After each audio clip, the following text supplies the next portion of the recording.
Welcome back to another edition of Horror Movie Fan Club. On the show today, we're going to be reviewing The Substance and Smile 2. But before we get into it, I want to introduce the panel here.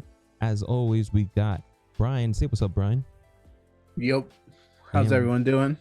Hell yeah, hell yeah. We also got Josh. Say what's up, Josh. Hello, everybody out there. And like I said, we're going to be reviewing The Substance and Smile 2. But let me go ahead and pull up the synopsis of the movie. We're going to start things off with Smile 2. About to embark in a new world tour, global pop sensation Sky Riley begins to experience increasingly terrifying and unexplicable events. Overwhelmed by the escalating horrors and pressure of fame, she must face her dark past to regain control for her life before it spirals out of control. Fuck. So I right off the bat, I like this fucking actress.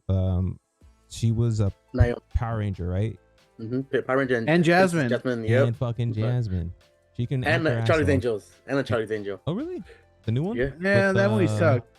No, but I'm just saying, No, I got the movie cup too. Oh my god. Nice. Good shit. Good shit. Wow. Yeah. It was only $12. I was like, yeah, dude, she can act her ass off. She played a really good person in recovery.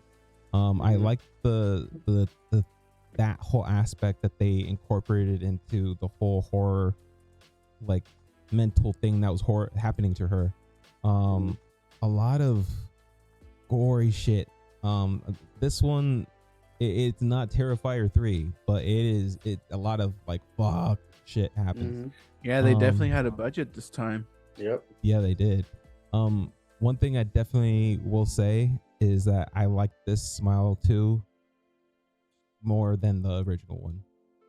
By a landslide. Yeah. I think this is gonna go down just kind of like Aliens, where the sequel's actually better. Interesting. What do you think, Josh? Nothing to say bad about the first. The first one was started everything. It's just that this one goes more into detail with the whole psychological. Not only that, because it's a curse, so it, you got to pass it to somebody.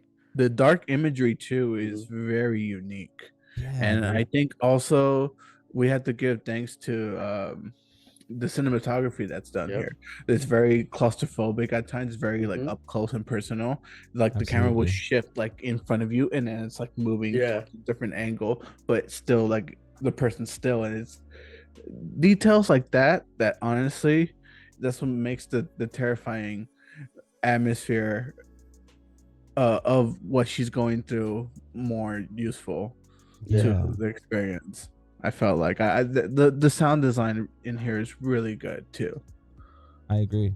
No, there was the music, the bass, and how they incorporated it in like certain like scenes that it put you in there, and like you said, it put you in that claustrophobic state. I like there's this one scene that kind of pops out of my mind, and it's towards kind of the end, and it's where Sky is kind of like in her apartment, and she hears like her bottle of water drop to the floor, and she starts turning on all of the lights and making sure there's nothing dark, and then she goes into her closet, and it's like a group of fucking people smiling at her. The dancers, dude. That whole fucking scene had me fucked up. I was like, oh shit, they're just gonna fucking Molly want the fuck out of her. At the end of this movie, on my drive home, I'm not gonna lie, there was parts where I was like, man, if I'm not paying attention what's the road, like I feel like I was getting claustrophobic myself. Like oh, that shit. Fucking movie, and I was just like, holy crap, that really did linger onto me.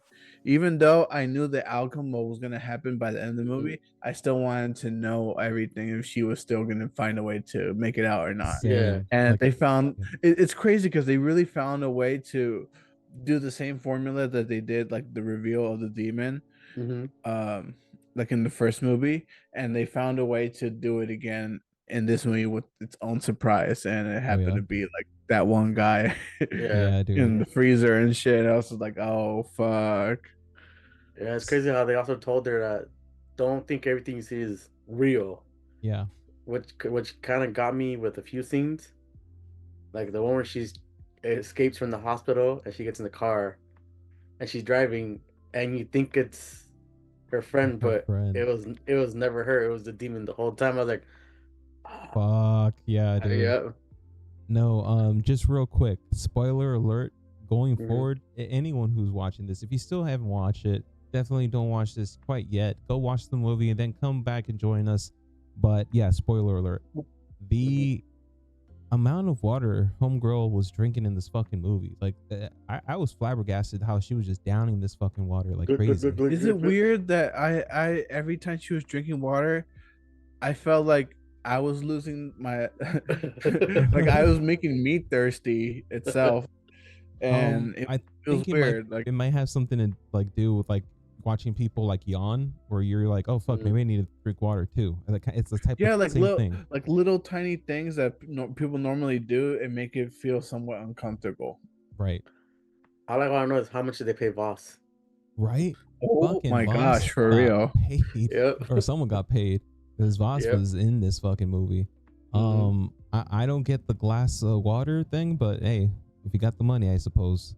Yeah. Let me ask you guys, what I'll start with Josh. Josh, tell me what scene comes at you. What scene is one scene that you remember the most? The most, besides the whole car scene, it was when she's at home and she envisions that fan in her house. Oh yeah. Oh shit, that was fucked up. And he starts running up to her. Yeah, naked. but it's weird because you see, it's weird because it kind of was nasty because they show each piece of his clothing, and they center on his underwear for like 30 seconds. Like, I don't want to see his shit stained underwear, and they pan up and he's right there. I was like, oh shit, and then he runs at her. I was like, great. Yeah, dude, that one's I think also the scene when she gets tripped out by another awakening, it's a bunch of her fans. Yeah, like when they're all walking together. Yeah, just like I was pretty astonished by the choreography with that as well. I liked it. No, for sure. Would you say that's one of the scenes that stands out for you, Brian? Or what other scene would you say? I don't know. The beginning's pretty cool too. Dude, let's talk about that, because I was like a little confused about it, because I thought that the demon has to kill you in order for it to continue to live on. But with this one in the beginning, it has to. You have to witness the murder, something. A murder, which is self-inflicting murder. I guess that's kind of self-inflicting, right? You run into the road and you don't see a fucking car and so it hits you. Well, he was trying to pass it to the two drug dealers. He was gonna kill one, but I guess that one guy that the singer's friend was there and he saw the whole thing, so it attached to him without him knowing, basically. Right. So that's something. Okay, that's something that they can possibly like work with in the future, because for sure they're gonna do a number 3. Oh, I'm pretty sure. Yeah. But I did like the way how when the truck hit him, there's that big skid mark. It's a smile. It's a smile. Yeah, that was. Oh crazy. Yeah. And I like how they patched that whole thing up from continuation from the first one. Yeah. Just wrapped it up. Yeah. No, for sure. I like the design of the demon, like towards the end. It was like weird, grotesque looking worm blob thing. And with multiple mouths. Yeah. It kind of gave me the vibes of a rejected Beetlejuice creature. Yeah, it does seem like a weird like Tim Burton horror. Fucking, if Tim Burton ever did horror, this would be like it. Damn, dude! Imagine if Tim Burton like did a rated R horror. Has he ever done a rated R horror? I think Sleepy Hollow. No. Is that? Oh, that is Tim Burton. Yeah. Good shit. Yeah. I love that one with the one Johnny Depp. Yeah, that is a good fucking movie. And Christopher Walken comes out with his fucking teeth, with his fucking spiky teeth. Yeah, that's a crazy fucking movie. I think we should maybe a future episode we can do like a retro horror movie review, or like how maybe a B movie horror review. But yeah, let's keep it going with Smile 2 here. We'll give our final little remarks. Before we go to final thoughts, what's up? I'm gonna say another scene that got me is when she noticed that she killed her mother. Oh shit! Oh, that's right. I was like, damn. Well, I don't know why I couldn't name that. Had me so fucked up because at the end it shows that she's not even fucking dead. She was never dead in the first place. Yeah, she was basically in her own fucking world the entire time, trying to speculate and see what her vulnerabilities and everything was, so she can like just get in there quickly. I fucking hated the mother. Like, and towards the end, I was like, "Bitch, she's like fucking sick. Stop pushing her to fucking do a performance. Like, what the fuck?" But it all makes sense by the end. That possibly none of it was real. Yeah, like, I almost feel like that one guy that she met up with. Yeah, that part was real, but she just never met up with him again. Actually, and that's where the demon caught on to and was like, "Oh, I'm not gonna let her." Yeah, because the guy told him, "Remember, everything you see or do might not be real." And what happened? The whole thing just was in her head. Yeah, dude. Towards the end, everything, the whole thing was in her head. What the fuck? This demon's diabolical. Yeah. And also, bro, I would rather get haunted in a house than deal with this shit. Yeah. I also want to give a hand of a clap to Jack Nicholson's son. He was in the movie. Oh yeah. Who? He was the boyfriend. Yeah, he was the one that died. The one that died in the car crash. Oh shit, that's Jack Nicholson's son. Oh shit. Yep. Oh, I see it. Just look at him closely. As soon as you see him smile, yep. Yeah, he looks like fucking The Shining. That's right. Oh shit. Yeah. I was even thinking, and then you look at the posters, it's straight up him, bro. Yeah. And I think it's his first role. Yeah, I think it is too. Yeah. Oh yeah, fucking definitely deserves the ups right there. Definitely the props all to him. If they ever do like a Shining remake, they should definitely cast the fuck out of that guy. But yeah, let's give our final remarks here. Like I said, I hope that they do number 3. The whole design, like the whole story, I liked it. I like that where it's going. Definitely for me, it's if we're doing the 5 stars, it's a 4.5 for me. We'll go with Josh. What do you think? Well, for me, I loved it. It went more in detail with the whole, I would say, kind of like the curse, how it affects you and possesses you and everything. And the way the movie was filmed was beautifully. So I would also give it a 4.5. Nice. Yeah, I think I'm on the same boat as well as you guys. 4.5. Hell yeah. For the budget, even for the budget, you guys look at the budget for the old one and this one. It's actually not even that far away from each other, and it's pretty good. That's wild. They have about the same budget, almost about the same budget. Damn, that's not bad. And I'm pretty sure they made most of it more back already. So there you go. Yeah. No, for sure.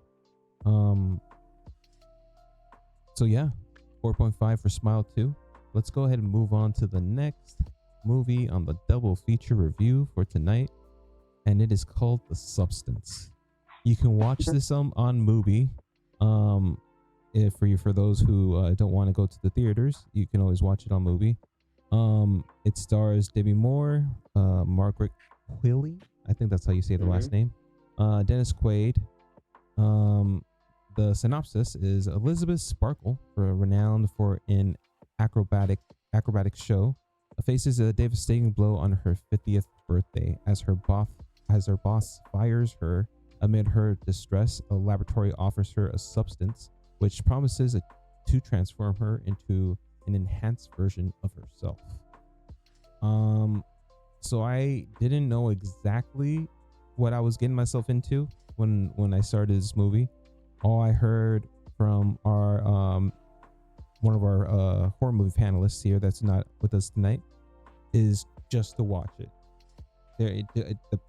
She kept telling us just to watch it, and I'm like, okay, might be that good.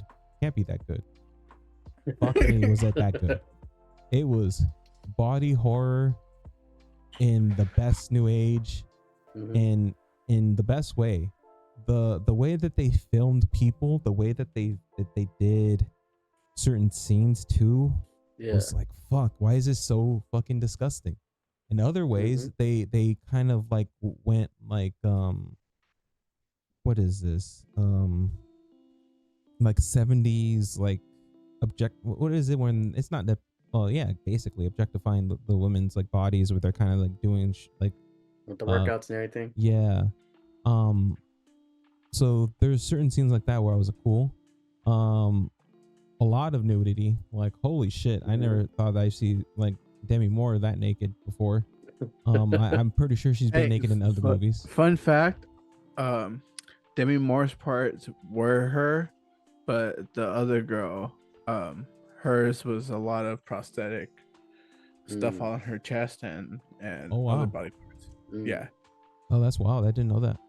Makes sense. Yeah, because you're not really allowed to do that unless they let you. Gotcha. But more of the times they don't let you do it. Yeah. Crazy shit. So basically, this aging acrobatics star or showrunner. Fitness. She's like a fitness. She's like a fitness show person. Is being pushed out by her production team. Dennis Quaid, I'll just say this, he makes a great fucking sleaze bag. If they ever do a Vince McMahon biopic, this man should be fucking Vince McMahon. He's like a spitting image, and you'd fucking nail it, in my opinion.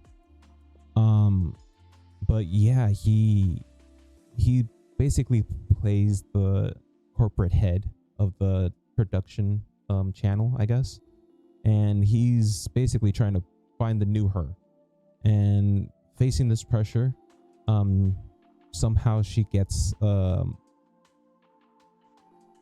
does it start that she gets into the hospital? She gets in a car accident. Oh, okay. Yeah, so because I just finished watching the movie, so she gets in a car accident and rolls, and miraculously she has no. Oh shit! I didn't think about that. Yeah, that's right. Yeah. I'm like, what the hell? So I guess the helping nurse, I guess, checked her out, like her spine and everything. For some reason, I was like, why is he doing that? And tells her, oh, you're a perfect candidate. It's like, what do you mean? And I guess she puts her jacket on, and he had dropped the number with the, I guess it's like a HDMI video, as you can see what it's all about, basically. Yeah. So she basically looks this up, and she sees this video, and it's basically promising her that to transform her into a better version of herself. She doesn't think anything of it, and later on in the movie, she starts to feel the pressure again. So she ends up going for it. Picks up this weird substance at this fucking grimy looking place out in the middle of nowhere, and everything. The way that they package this stuff looks like how it would be packaged if you're trying to sell it in mass market. I like that, like little details like that. So the substance basically births a clone of her that's younger and more attractive, but essentially is her. For 7 days, they take turns. Taking on the consciousness is the best way to put it. And crazy shit happens from there.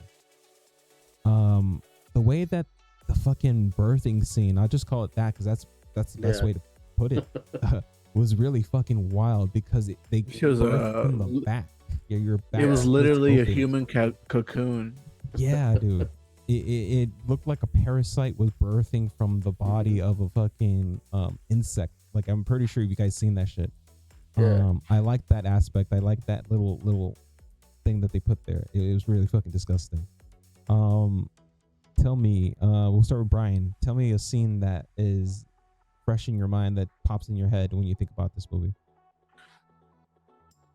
Spoilers, right? Yeah. Oh yeah, spoilers. Spin spoilers. Spoilers, people. We're spoiling right now. I think that part where she's constantly like injecting her because she wants more days. Oh yeah. And I think it was at that moment I realized what's my limit when it comes to horror or anything like that. I think I now realize why when I see like popping, like pimple popping videos and shit like that. That shit grosses me out too. That shit grosses the hell out of me. And this was that, but kicked up to like a 10 and blah. Yeah, I agree. Disgusting. Tell me, Josh, what's a scene that pops up in your head when you think about this movie? Well, before I get to the scene, like you said, I like the way they marketed the substance. It came in a package. It says #1. It's a shot, Yeah. and when you use it, you have to discard it because you only use it once. That's it. And she injects herself, and then from there it shows that I think you have to there's meals for both of you when you guys switch bodies, like liquid form. In order for the other one to stay alive, she has to take out spinal fluid, which is kind of crazy and everything. But the scene that got me the most, which weird, is when she threw up the titty. Oh, like at the end. Yeah. So I was like, what the hell am I watching? Let me go ahead and continue the explanation here. So of course the conflict is that the younger person wants to be out more than the older one, but when that happens, the older one's body starts to is the best way to put it, is it grows older. It necrofies. It's disgusting.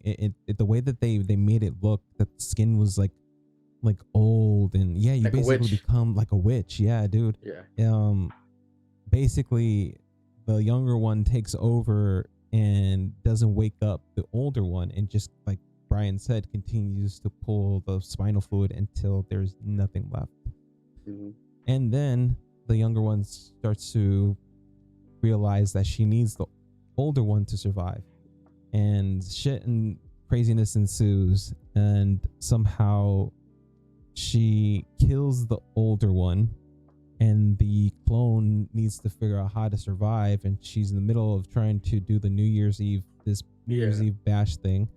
So she injects herself with the single-use thing, and when she injected herself to clone herself again, to clone the clone, I honestly thought that it was going to be like a younger version. Like I was going to say, oh shit, I wonder what actress they got to get to be this person. Yeah. Little did I know we're going to get this fucking monstrosity, this grotesque looking, like, the best way to put it looked like teratoma. I think that's how you say it. It's those tumors that have teeth and hair that can grow inside the body sometimes. I would say, like, if people seen the first Blade movie when the guy's about to pop, like that, kind of like that, or like Slither, the alien dude, like that, like that, yeah. But I don't know if you noticed that Demi Moore's face was on her back, popping out. I was like, what the fuck? That whole part was like, what the fuck? So this weird thing starts to like kind of fall apart. Like Josh mentioned earlier, she throws up a boob in the middle of this New Year's Eve bash thing that they kind of it was really funny when this monster started to show up, and it's like, you guys aren't really gonna like notice that this is a fucking weird monster thing here that's just like there? Oh man, I honestly couldn't even believe they were actually doing that with the whole face thing, with the staple on the fucking thing. And I was like, what in the Deadpool type of bull? What the fuck? It definitely got wacky towards the end. I'm not gonna lie, in the best way possible. The honestly, fucking spray of the fire hose spray, the blood on everybody. At that point, I was like, what the fuck? I was like, wrap it up, hurry up. And that one part when the guy pops her head off, I was like, what the hell? Then she throws a new head. Yeah. I was like, great. Thanks for reminding me about that. Talk about fucking wacky horror shit. That was great. Yeah, the new head popped up, and then somehow she becomes a blob with just a face. And she ends up moving and landing and settling on her star, Elizabeth Sparkle's Hollywood star, and it basically just deteriorates from there. I was telling Brian before we started recording that I saw a couple of posts online of this costume where it's just the blob on the star. Yeah, I've seen it, and that shit, like, oh, perfect. I love that people fucking picked this up and ran with it. But yeah, man, great performances all around. Fucking Sue. Yeah. Awesome. Yeah, that was the best part of the movie, honestly. The Margaret Kelly. Fucking knocked it out of the park with that one. If we're moving into final thoughts and reviews. Awesome movie. Go see it if you haven't seen it. If you don't want to see it in theaters, watch it on Mubi. It's worth a watch. Don't eat anything. It is especially if you have a weak stomach. If you have a weak stomach, don't watch the shit. Dude, I was drinking a beer watching this, and I was like, I don't even think I'm gonna be able to finish my beer now. I was halfway done with it, and I was like, let's wait on this. Yeah, there's some scenes that are hard to watch, and definitely it is not a eat and watch movie. I will give it another 4.5. Honestly, I enjoyed the movie a lot. It's something that it is worth a watch. It's unique with a bunch of remakes and sequels that are out. This is a unique take, a unique story with awesome cinematography. Another movie with great cinematography. How they filmed a lot of the stuff was awesome. But yeah, let's go with Josh. Tell me what your final thoughts are and your So for final thought for me is this is a great movie. I loved it. For just freshly finished watching it at work, and the way, like you said, it was filmed. I liked the way how the camera did everything. Like when they showed her doing her workouts, it was like that slow motion. Then it went back to fast. I was like, I like that. And then we said the performances from the 3 main cast members, which was really good. So I would give this a 4.8 just because of the whole, I would say the practical effects they had on the creatures and all that. Yeah, dude. Another thing I definitely forgot to mention is the fucking sound design. If in the beginning the whole movie felt like a music video, or in the sense that it just felt like a continuing like beat and like sound. It was dope. I like the way that they did that. Brian, tell me your review and your grading for the movie. I'm gonna say this. Critically, I give it a 4.5. Personally, it'd be a 3.5. 3.5. But it's one of those movies I feel like I can only watch it one time. Yeah. I can't watch it ever again. Okay. It kind of scarred me.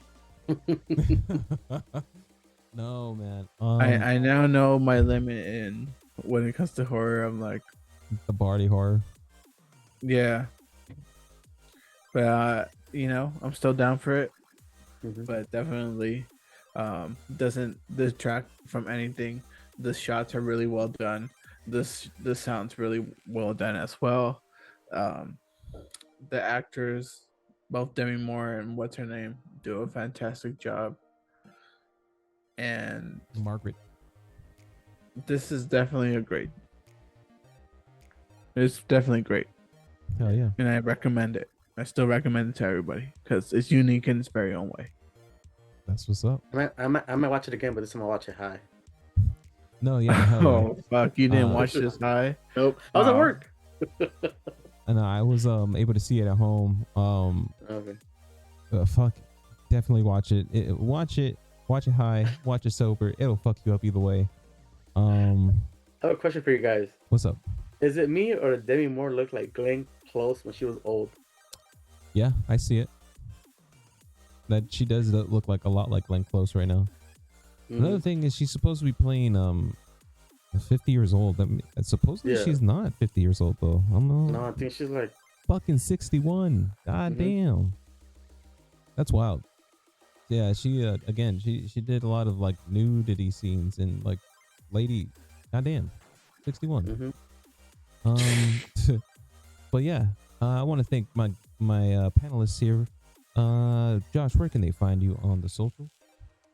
Just on Instagram, Sith_Josh_818. Hell yeah. What about you, Brian? Where can they find you on the socials? Y'all can find me on Ace Arson at Ace Arson on Facebook, Instagram, and YouTube. Hell yeah. Be sure to give us a follow. You can also follow the channel. You can follow this podcast at Lucha Critics. I'm sorry.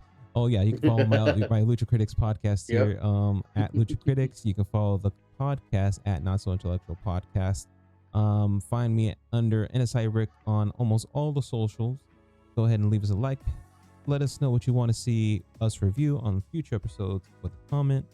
And yeah, be good to yourself and others. See you guys later. Bye-bye. Hell yeah. Be sure to follow me on all the social platforms at NSI Rick. And you can also email the show at notsointellectualpod@gmail.com. See you next time.